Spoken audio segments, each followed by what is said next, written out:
Hey everyone, welcome to Top of Her Game. I am Tara Slone in Toronto, the traditional territory of the Huron-Wendat, the Haudenosaunee, and the Mississaugas of the Credit Anishinaabe people.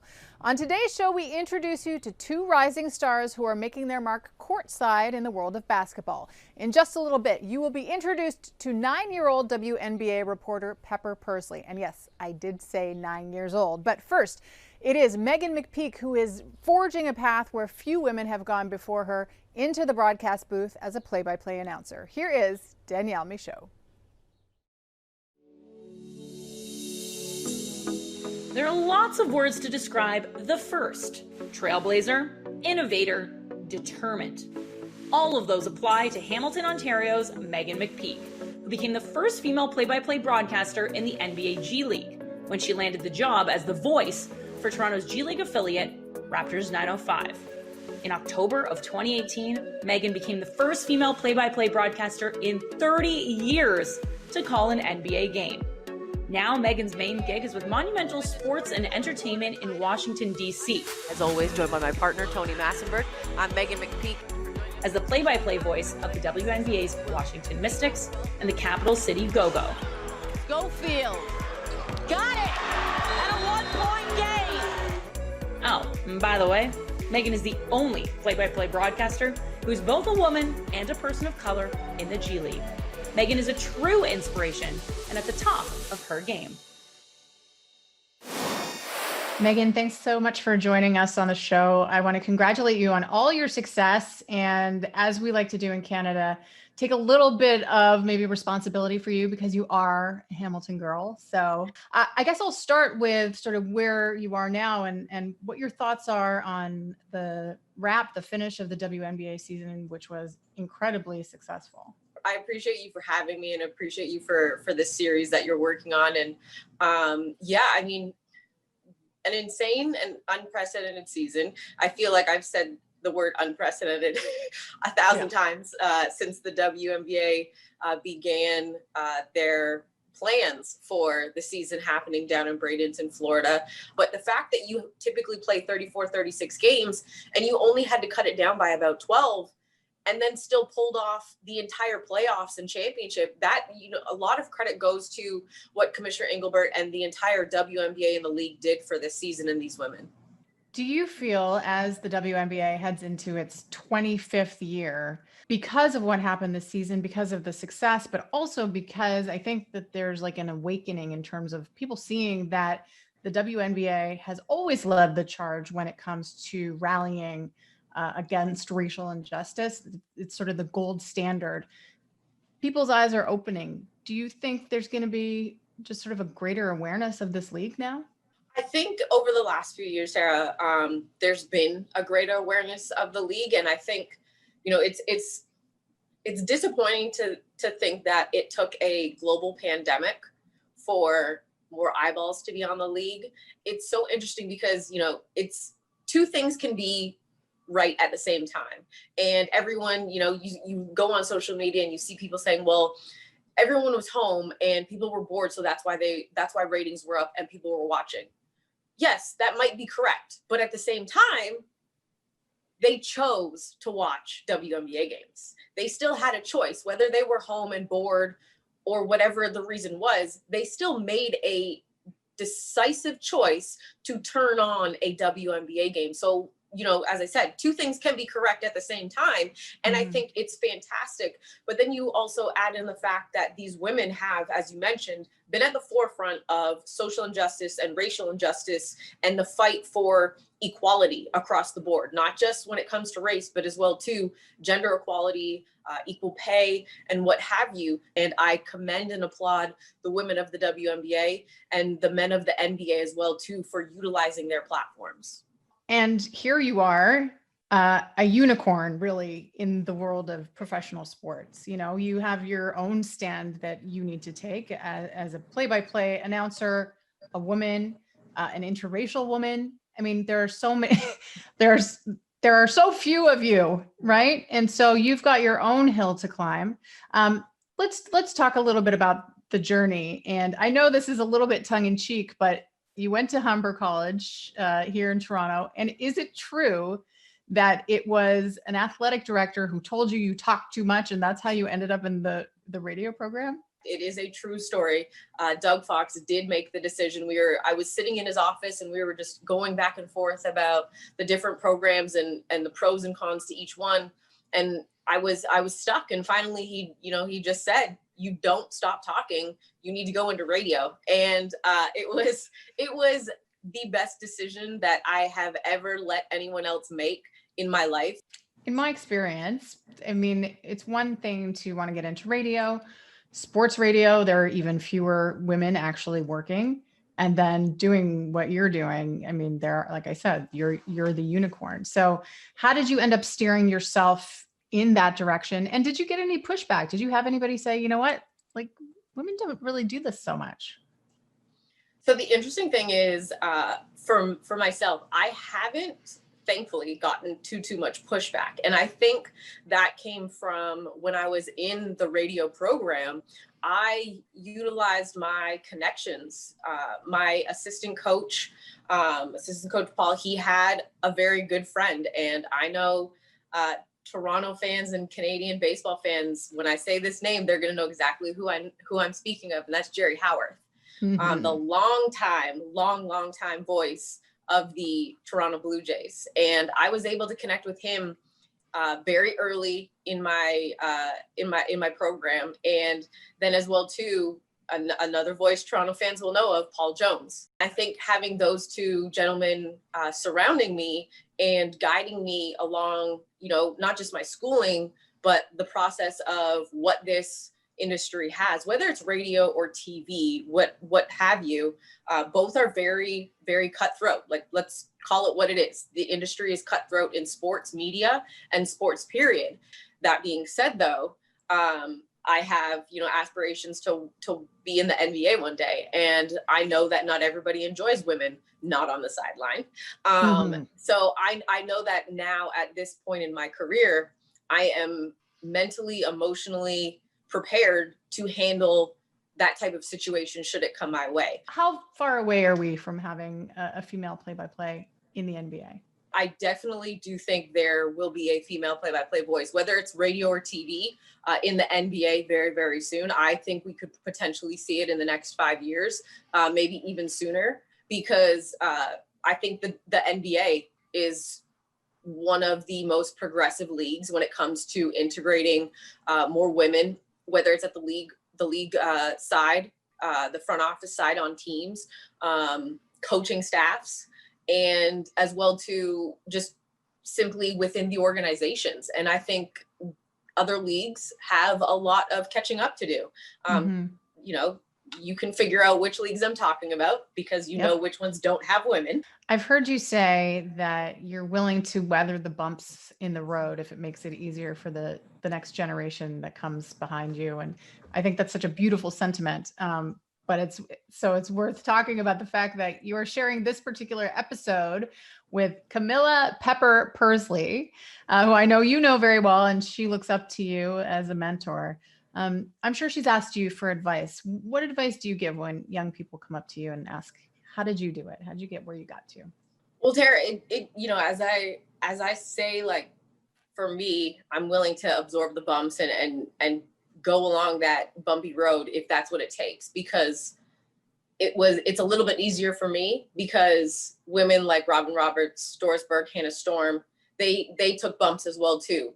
So their journey made it a little bit easier for my journey, and the women who came before them made their journey a little bit easier on them. So it's only right and it's only fitting that I continue to pay it forward for the women who paid it forward for me.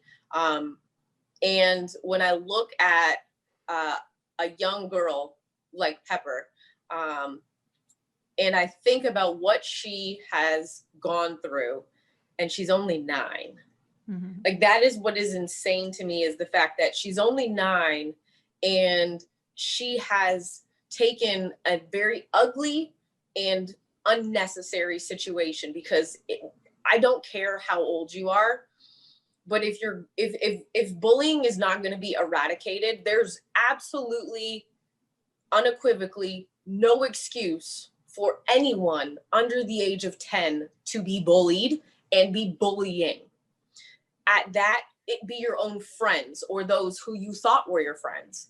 And she took a very ugly situation and made it into something so inspiring and so beautiful. She took a situation that many young kids go through, unfortunately, in this world. Like that, we can't ignore that. Bullying, whether physically, emotionally, verbally, in person, or cyber, it's not good. It is, essentially, it's another pandemic or epidemic that we're dealing with in our society. And she took that situation and flipped it on its head.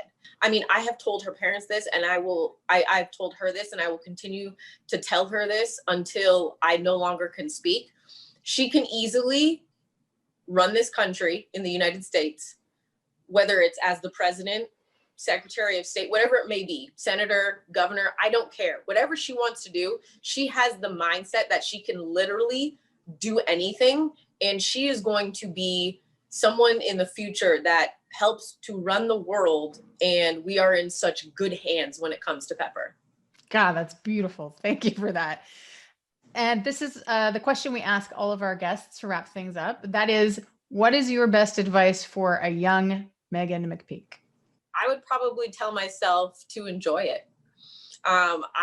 You brought it up and calling me a unicorn, and it hasn't been until probably the last maybe year or two that I have begun to not just embrace the history that I've made as a woman, not just a woman, but a woman of color in the role of play-by-play. Embrace the fact that I am still the only female in the NBA G League that does play-by-play, and just smile, like just embrace what I'm doing and what I will do, because the future girls that will be seeing what I'm doing will be imprinted. It's tough for me to know that what I'm doing, as cool as it is to some people, it's normal to me. But at the same time, it probably has been since I met Pep that I've truly realized that, I don't look at it that I have a big platform, but the fact that I have little girls looking up to me like Pep, I realize that I do actually have a platform, as big or as little as it may be, that what I'm doing is making an impression on the next generation, and to embrace it and enjoy it. It's huge. It's absolutely, it's massive. You're a game changer. So thank you for being with us. I really appreciate it. Tara, thank you for having me. I truly appreciate it.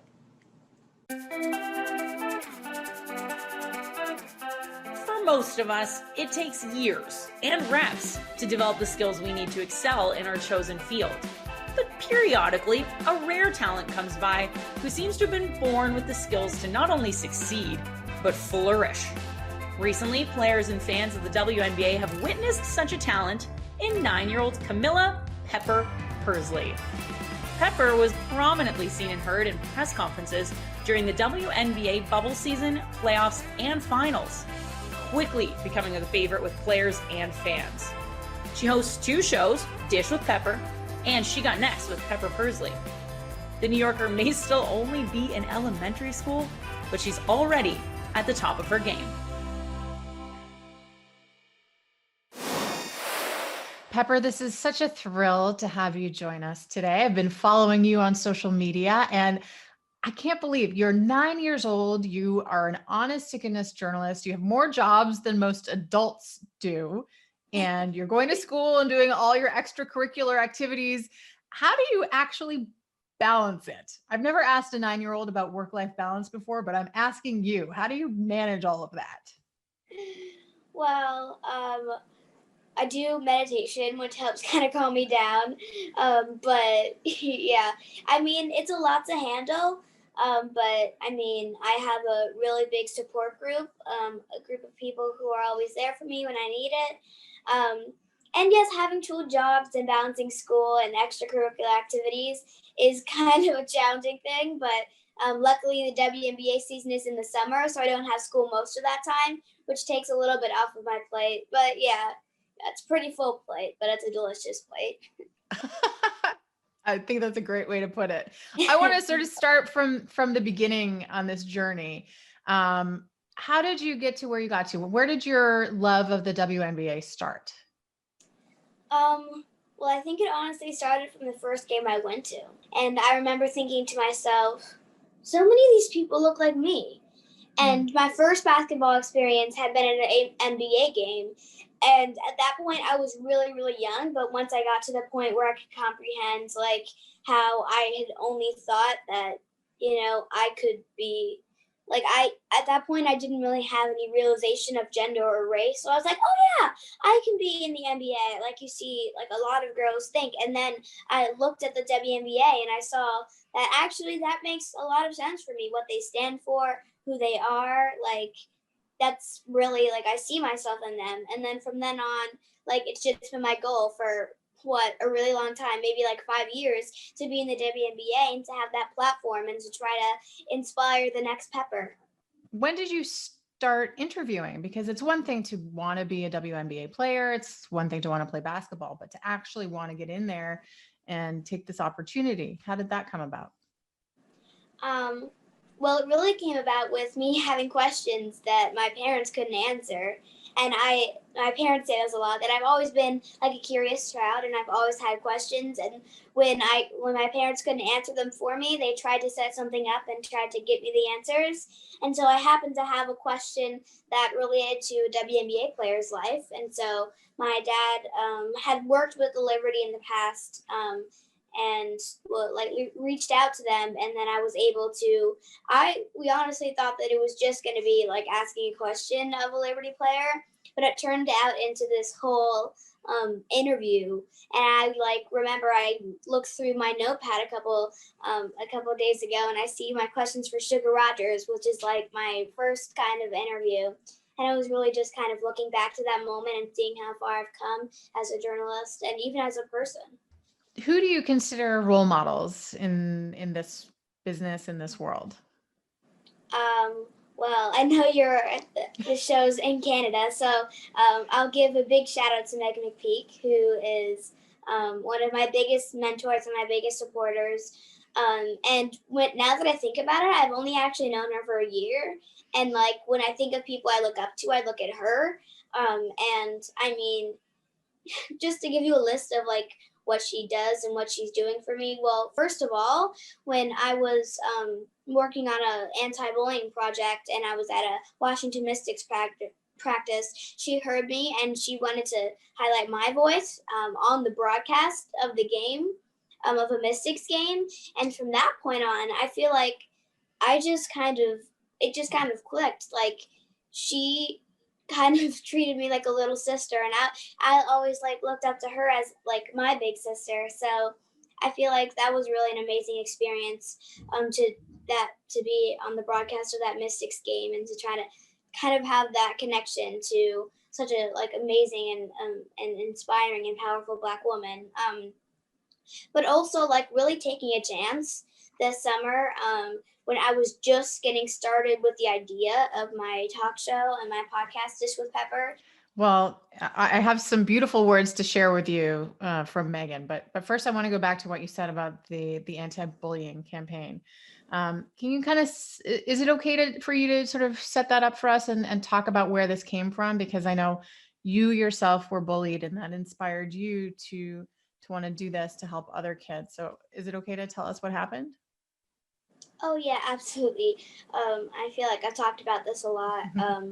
So I got a letter from two of the kids in my class in second grade, and just a lot of mean words. But the thing that really stuck out to me was at the end, they talked about how I was too athletic, and I wasn't sure really what that meant or like if that was a compliment.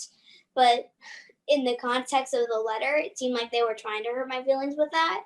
And like being athletic is something that I take pride in and something that I love. And I didn't want to look at that in a bad way. And so one day I was just coming back from a basketball practice, and I was thinking, well, bullying is common and it happens to a lot of people, but what if I can stop that? And that's where this whole anti-bullying idea came about. And And big shout out to my dad who helped put together that video. I'm actually able to hopefully share it with my new school this year. But yeah, I really had the mentality that if I changed one person's life, either someone who was a bully or either someone who was being bullied or prevent somebody from being bullied, I thought that that would mean the world to me. I just want to tell you about Meghan and the conversation that I had with her. I asked her about you and she lit up and she talked for several minutes. And I want to make sure we'll send you the video so you see the entirety of what she said, but just a couple of highlights. First of all, she said that you are the smartest person under 25 that she knows. Okay. Wow. And she said that she has no doubt that you can do anything you put your mind to. And she said, like being the president if she wants, or the secretary of state. Okay. So she thinks that highly of you. What do you think about that? Well, honestly, I think pretty much the same thing about her. I'd love to see her in the White House. I mean, if at that point I'm 18, I know who I'm checking the box for. But I mean, it's really amazing to hear like someone I look up to so much say that. But I mean, and I'm serious when I say that I look up to her like she's my big sister. And she means a lot to me. For people out there, and I think that the awareness of the WNBA is just growing exponentially for a lot of reasons. First of all, it's amazing basketball. And second of all, we know that these women are just incredible people who are at the forefront of the social justice and racial justice movement. What do you want people out there to know about the WNBA if they're not already hooked? Well, as you said, they play a high level basketball. And especially for fans of college basketball or the NBA, it's definitely a different game, but they play it to such a high level. It's hard not to enjoy it when you turn on the channel for the WNBA games. And so, but also for the social justice piece, they are very aware and very active. And I encourage you not only to watch their games, but to hear their message if you are a WNBA fan or if you want to be. And honestly, just to know that everything the WNBA does and everything that their players and coaches say, I feel like is a lesson for the world. And it's just such an amazing league, and all the things that they do, and all the initiatives that they take. Just looking back at the season and all that they did, it's really amazing to see the influence that they've had on me, and I know so many other people. Well, I have no doubt that you are having and are going to continue to have an incredible influence on others. So, Pepper, before we let you go, and I thank you so much for this, I want to know, what advice would you offer to other young people who are sort of looking to follow their dreams like you are? Well, like you just said, for me, the world is your oyster, and that you can honestly do anything, as long as it is the right thing to do, and as long as you have put in the work to be able to do that. I think honestly, anybody can do anything they put their minds to. Also, like I mentioned with my mentors, but to also have a good circle, that if you fall down, you know that there will be people to grab you and to catch you and to pick you back up, in a circle that is a really sturdy circle to have, of people that have your back, but just chase your dreams. Pepper, I have no doubt that in not too long from now, I'm going to get to say, I talked to her when, because you are destined for great things. Thank you so much for this. Thank you so much for having me.